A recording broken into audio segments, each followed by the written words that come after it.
શું કહેશો બેન, શા માટે તમે કલેક્ટર કચેરી આપ્યા હતા? આજે અમે હું ગુજરાતની ઉપલેટર તરીકે જોશી રેખાજી આજે અમે આવેદન આપવા આવ્યા કે અમારે કેરળમાં કરો સરકારી જાહેર કરો બંધ કરો. ઘણા બધા પ્રશ્નો લઈને આજે અમારી બધી કાર્યકર બહેનો અને તેડાગર બહેનો ભેગા મળ્યા છે. 16 અને 17 તારીખે બજેટ જાહેર થવાનું છે.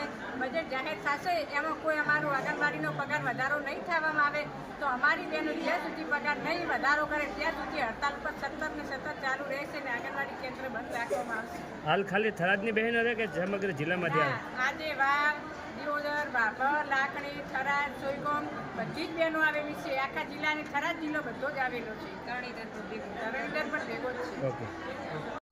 તમામ આંગણવાડી આપણે વાવ-થરાદ જિલ્લાની તમામ આંગણવાડી બહેનો અને કાર્યકર તેડાગરો અમે મળીને ભેગી થઈ અને અમારા સરકારશ્રીએ કીધું હતું કે તમારો પગાર વધારો કરીએ બેન, પણ એ હજી કોઈ સરકારશ્રી અમારું કોઈ માન્યું નથી ને માન્યમાં લીધું નથી.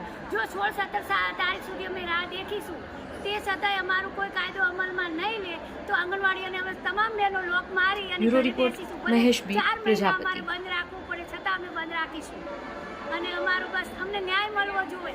FRSની કામગીરી માટે અમારી લડત છે. બાળકોના 50 વખત અમે એમના વાલીના ફોટા કેપ્ચર કરીએ છતાં થતા નથી. તો અમારો બધાનો આ પ્રશ્ન છે બહેનોનો, કેવી રીતે અમારે કામ કરવું.